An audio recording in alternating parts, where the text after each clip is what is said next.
This is going to take a while.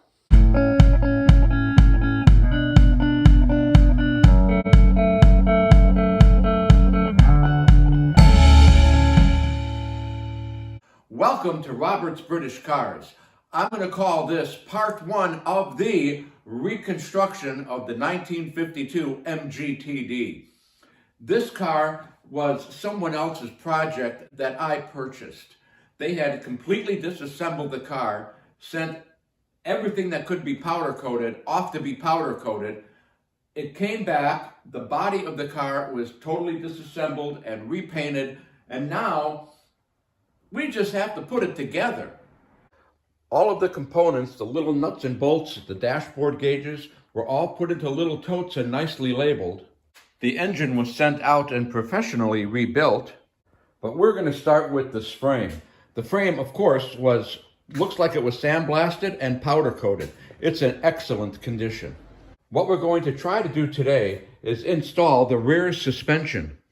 I'm going to start with the leaf springs. I don't know if that's where you're supposed to start, but that's where I'm going to start. Here is everything we need to install the leaf springs. The rear shackle and fresh bushings and the front bolt that goes there. This is where the front of the leaf spring bolts to, right here. The bolt goes through this hole and in there. Now, this should not be that difficult. So let's see how hard I can make it, okay?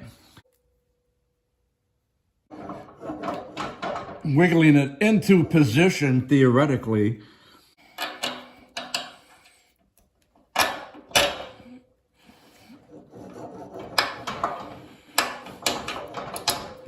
Yay, okay, the bolt is in. Now, working through these holes here, I'm going to put on the washers and the nut. There's one washer, two washers. Then we're going to try to put the nut on. This is going to be the fun part. Okay, there we got it on. Take my word for it.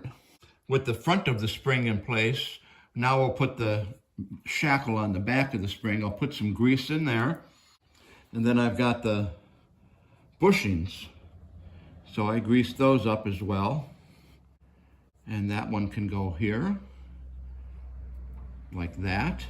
And that one will go like this. Then I put the bushings into the back of the leaf spring. So take the ends off of the bolts. I can't get the bolt in from that side, so I have to put it in this side. That's in there. Then we put the shackle on it, like that.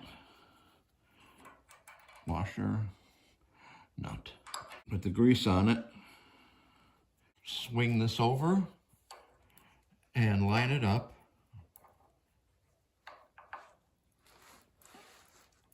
Of course, I can't see it laying under here because the camera's in the way, but that looks like that's in shackle.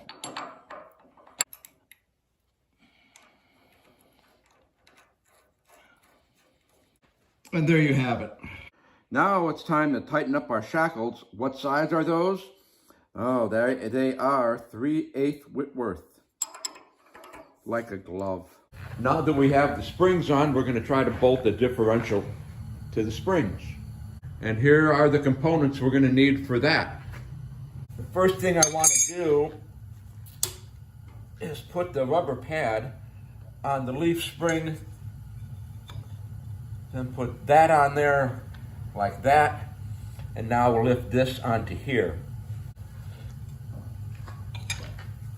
There we go. We'll do the other side. So after we put our U-bolts through, I'm going to put on the rubber pad. I'm going to put on the metal plate that looks just like the one that's on top, like that. Now this is a fun part. This is the metal plate that the shock attaches to. We want to make sure that, and these are left and right side of the car, so we want to make sure that that where the shock attaches is inside the spring and toward the front of the car. We'll put that on there. Then, if I can hold it, we want to put, I'm going to put a washer, a spring washer, or what some call a lock washer, and my Whitworth nut, and I will use my, where is it? My 5/16 Whitworth wrench to tighten them up. Well, with the axle bolted to the leaf spring, now let's do the shock absorber. Here's what we're going to need to install the shock absorbers. We got the control arm between the shock and the axle, the bolts to hold the shock to the frame, and of course the shock. We might find this interesting. These are the holes where the shock absorber bolts in. This is the bolt. That bolt goes in no problem. Over here, not so much. It won't go in. So what are we going to do? This is a rat tail file. This rat tail file is probably older than me. Often when parts like a frame are powder coated, the powder coating will get in the hole and make it just a little bit smaller where bolts won't fit. So that's where the rat tail file comes in, to file that out a little bit so the bolt will fit.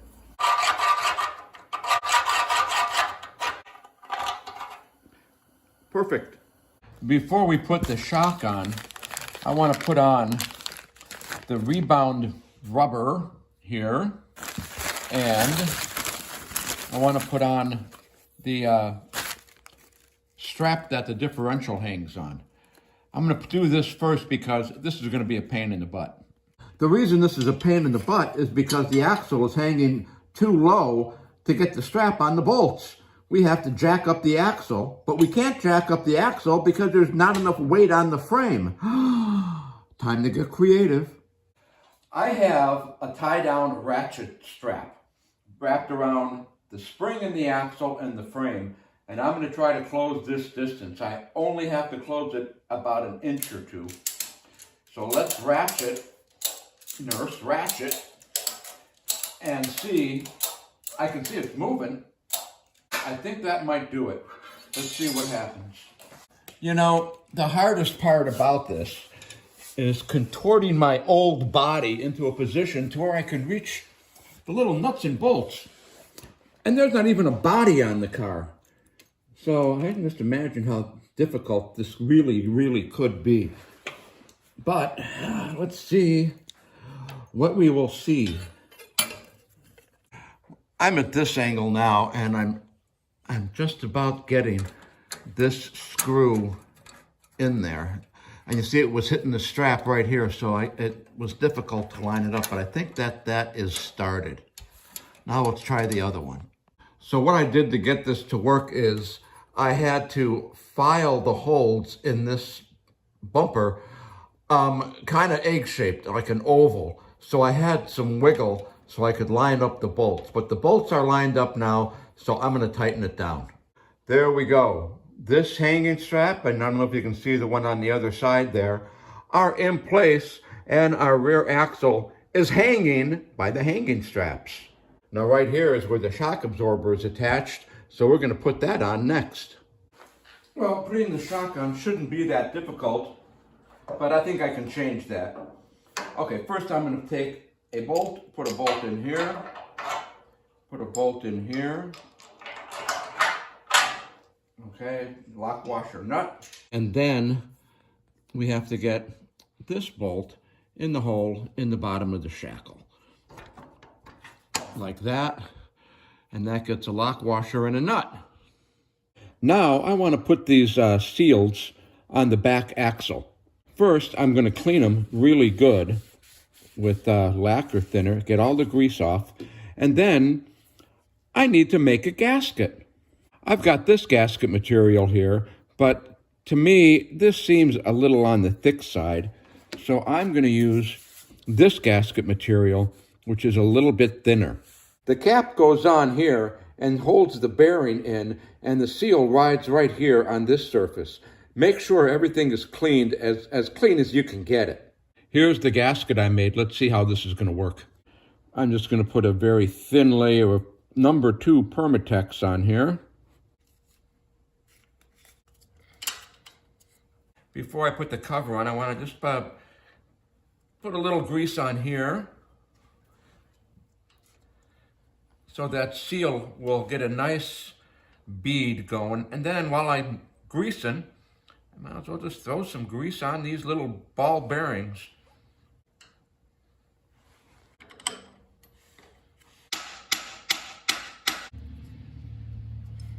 I tightened up these bolts and drew that bearing cap in nice and tight.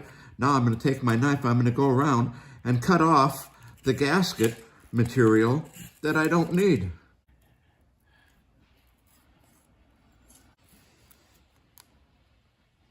Now let's go do the other side. I want to take a second here and revisit these shackles. I had mentioned earlier that you want to put on a flat washer, a lock washer, and a nut. And then I realized later that no.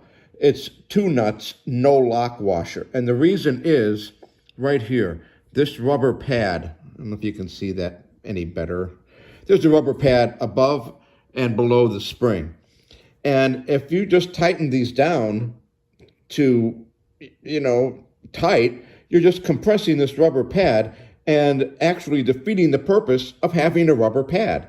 So what you're supposed to do, I believe, is snug it and then lock the 2 nuts together so they will not come undone. So, not a lock washer and a flat washer. I just put a flat washer and then a nut and a lock nut. You know, when we started this episode, we had a naked frame. Now, we have a naked frame with the rear axle installed. Restoring this car is going to take years, but if I don't start it, I'm never going to finish it. And so, if you want to follow along with the restoration of the 1952 MGTD and watch me stumble along and spend my kids' inheritance, subscribe to Robert's British Cars. We'll see you next time.